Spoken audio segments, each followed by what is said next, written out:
Hello, and welcome back to Onfleet's Cannabis Series for 2022. We're here with Jon Bond of Dutchie. And Jon, it's great to have you back. How you doing? Doing great, Steven. It's great to be back, man. How have things been? Good. I guess I'll just start off by asking, we're here. It's we're heading into the holiday seasons. What is the vibe at Dutchie these days?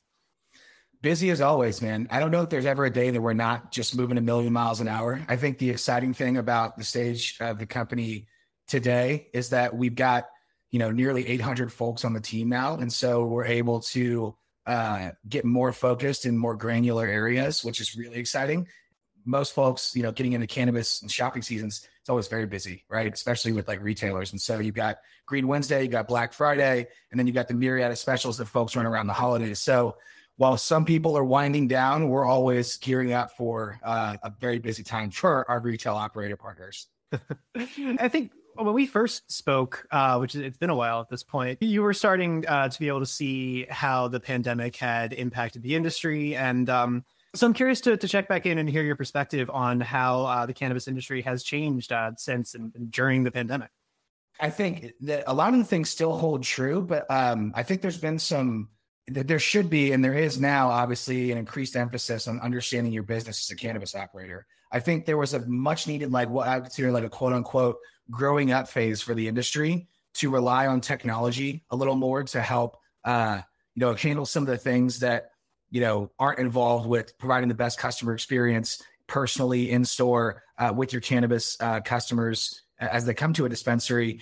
And, there was kind of a forced adoption there within online ordering and falling back on those systems that came from the beginning of the pandemic. We've seen, I think it went from the very beginning of the pandemic before everything kicked off. I would say you were seeing right around 10 to 15% of the orders that were happening at a dispensary were online. We saw a regulation change because of the pandemic. That jumped up to, anywhere between 80 and 100% of orders, depending on the market that you were in. The unique thing about that, even though the world has quote unquote gone back to normal, you're still seeing, well over 60% average across all markets that online orders are still happening. And so I think the really cool thing with that is retailers are able to make more money with less overhead and cost invested in that and that online experience. But it's also giving folks a chance to really appreciate and put money back into the in-store experience for those folks that are coming back in store. I know me personally, I love being out in the community, at places, at restaurants, at dispensaries, and a lot of folks miss that. There was a lot of sales jumped in a tremendous way when the pandemic kicked off because online orders, you can go read online where the average order value is versus one that's not online, et cetera. But the way that picked up at the beginning of the pandemic, it's leveled out quite a bit. And the positive and negative there, obviously a negative would be not forecasting that correctly and knowing that as things level out, it'll get back to more of an equilibrium in terms of the growth and how you see that as a business. But it also basically it put a much larger importance on the in-store experience as I was mentioning. And so now you've got folks that are, really reinvesting in that particular, whether it's events, whether it's in-store kiosk hardware, whether it's, ways to engage the customer in store and educate customers. Those are all things that are happening in a way that I don't think were really happening before. And so it's a really exciting time to be what I would consider an enabler of all of those things. That's interesting. It's safe to say that there was a whole lot of innovation and just a whole lot of developments in delivery, during the early stages of the pandemic. Did the return to the focus on the store experience and new kind of upgrades, are those things happening, hand in hand? Does one sort of cannibalize the other? And is there anything, I guess, that was learned from the pandemic and the explosion in delivery that can be applied now that people are finally coming back to stores? Let's put it this way. They don't need to be mutually exclusive. I think in some instances they are. But when you look at it from a macro, the deliveries that are happening at a dispensary are not in place of folks that were going to come in. And actually there's we have a ton of data to show that those orders and the average order value of those deliveries is much higher for a retailer than one that's not a delivery or a pickup or even an in-store purchase. And so there's been an increased importance on efficiency. It's no secret that the economy in general is having a tough time right now. Capital markets are down. especially in cannabis and a cash business generally, there's a lot of operators that are having a tougher time getting through it. And so the more revenue you can generate at a lower cost for example, Onfleet, as a technology partner, allows folks to organize and be more efficient and actually drive down that cost per delivery to be able to infuse that additional margin back into the business and then invest in those things. Like I mentioned earlier, the in-store experience, right? So it's not like you just have to focus on one or the other, but making sure that knowing that over half of the folks that walk into an adult use dispensary are customers for the first time. I've been in 1,000 plus dispensaries in my time in cannabis in 7 years. I know what I want, and I know that I only have so much time to get it. Delivery is my thing, right? But you never want to exclude or alienate those customers that come in store. But delivery will always be where the industry is headed. And I think with the right tech stack, the right business plan and SOPs in place as a company that's doing deliveries, you have an opportunity to be more successful today than has ever existed in cannabis, especially with, new states coming online and regulations changing in a way like California has, dynamic delivery. And there's a lot of opportunities there that all involve the delivery piece of it. And sticking with that, I mean, yeah, I don't have the number in front of me, but I know that there are a lot of new markets. A lot of states have decriminalized or fully legalized it or legalized it in some capacity since we last spoke. Several of them just earlier this month with the midterms. So I'm just curious, like what changes you have seen politically or, what trends you've noticed in the last year or so, and what you think that tells us about where this industry is headed. Take this with a grain of salt. This is another exciting thing about the stage of company that we're at now. We have a GR and policy team that works with lobbyists to get behind the right bills and questions that we need to get behind in Washington that have that information and are as close to that conversation as possibly can be. Yeah, that's kind of a big step for the industry, right? It's huge. The fact that we're lobbying cannabis on Capitol Hill, it's like that's such a surreal thing when you think about like where cannabis has been historically. But safe banking is still, we would love for it to pass in lame duck. Fingers crossed, super hopeful that it does. Super hopeful there's some decriminalization that happens in there and that gets looped in. But the climate around cannabis is changing on the general populace. It's like over 91% of adults feel that cannabis should be at least at the bare minimum decriminalized, right? Which is like a staggering number. So like that piece of it has changed. You started to see more institutional groups to get behind and understand that, like, listen, there is a lot of danger in the fact that cannabis is a cash only business. Safe banking, and recently we launched a product called Dutchie Pay that we believe is a big answer to a lot of those problems. We've got cashless ATM, which is an in-store solution, but similar to like any type of like payment wallet like that you would see anywhere else. The less cash that our partners have to use on site as a retail operator, the safer they can be as a business. Yeah. And the more they can focus on things like marketing their business. And you got to imagine, like, when you think about tax revenue and you think about the implications that has for the government and how that can, like, the amount of sales are so, like, they're diminished entirely by the fact that it's a cash business, right? To the point where you can't even like predict how much higher the volumes would be with digital payments because, it's still so new to the space. But those are all the really exciting things that when we talk about our business, our mission as a company, it's normalizing cannabis. I think we're closer to that than we've ever been. And as long as we're closer to it tomorrow than we were today, there's more voices getting involved in the push uphill. And I think eventually those voices get loud enough to where, there's not a way you can ignore it. You know what I mean? It's right there. It's in your face. And and more publicly, the amount of folks that are still in prison for nonviolent cannabis crimes, and many of them being, BIPOC, right? That is a massive like change that could, like, a massively impactful thing that could come from a simple push of legislation there.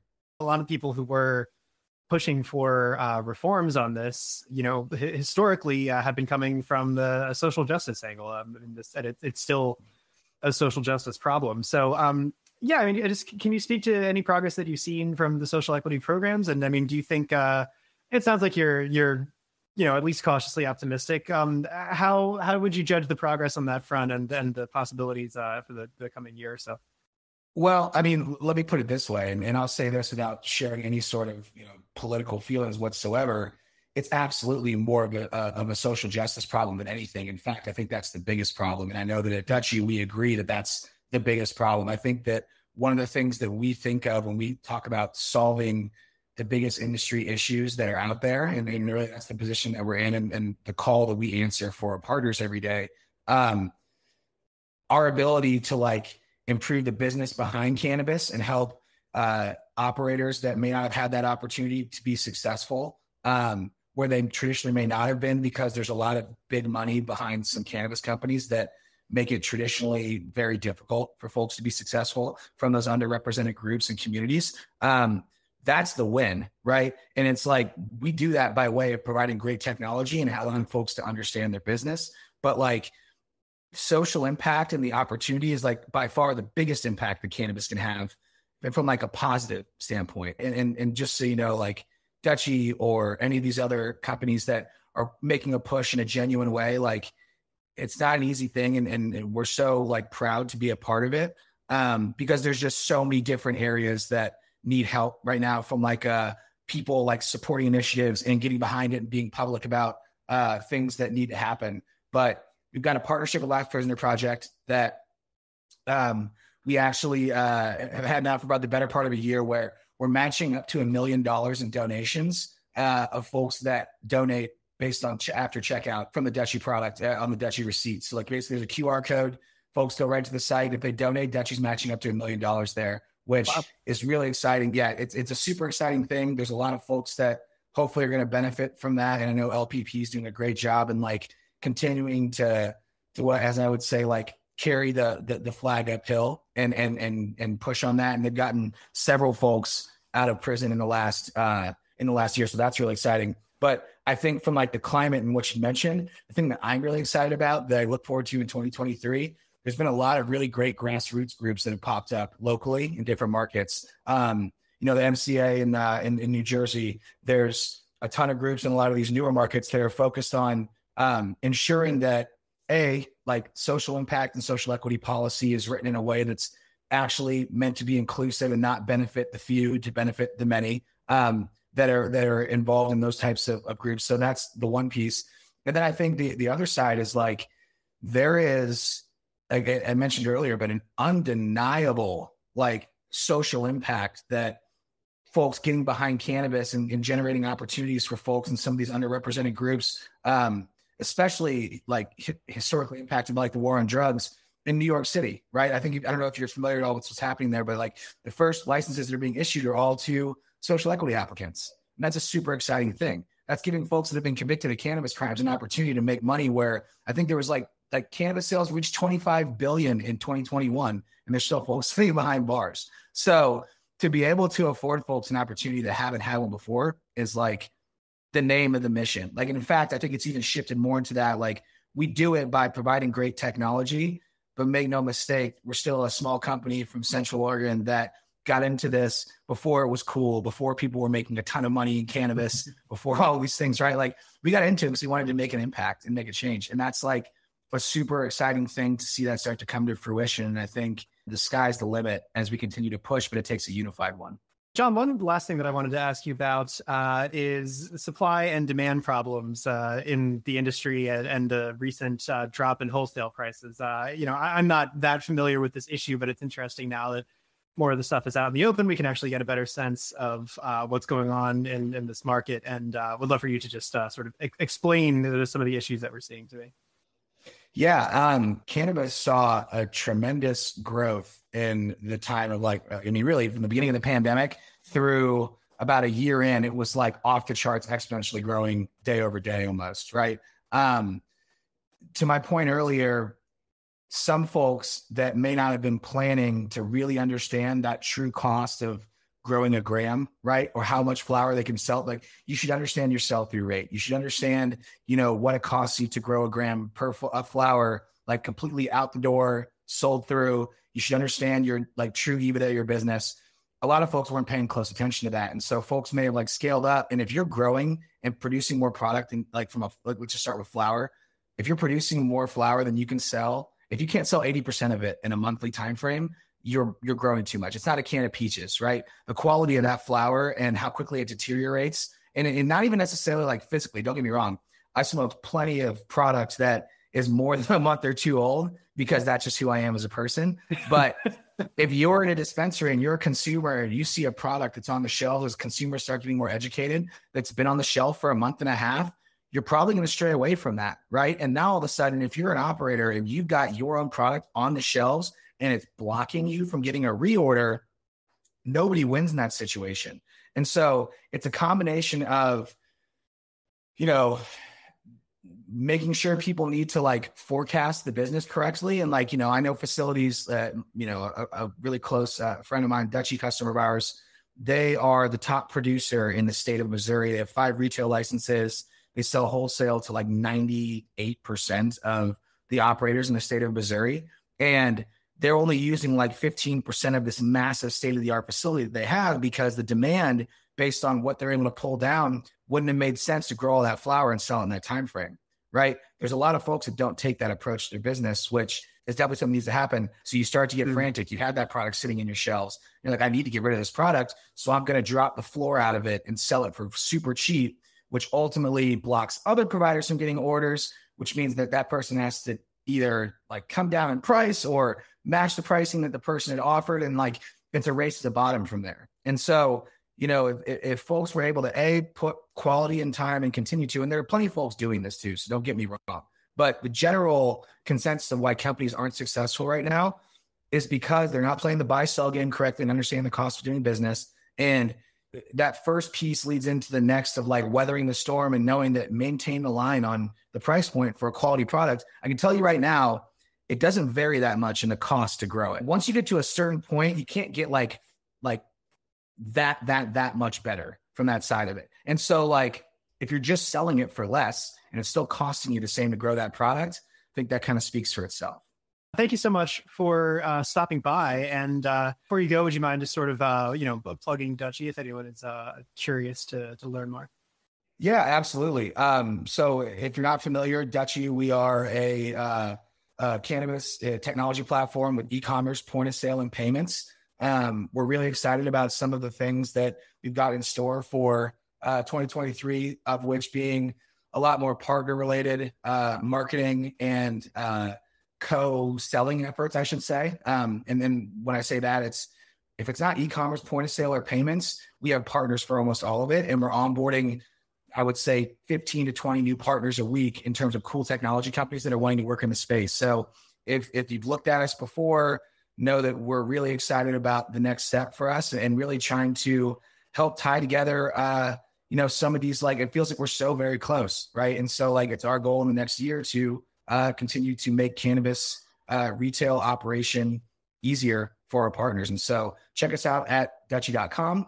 Check us out on Instagram at We Are Dutchie. You can check us out on LinkedIn. You can Google us. Our careers page, we're always hiring. And so please go check out if you're interested in getting into the cannabis technology space.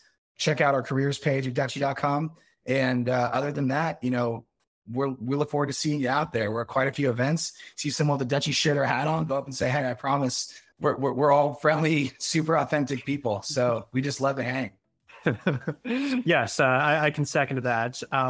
Jon, thanks again. I hope we get a chance, to catch up again, maybe in the new year. But for now, thank you so much for joining us today. Yep, you bet. Thanks, Steven. Talk soon.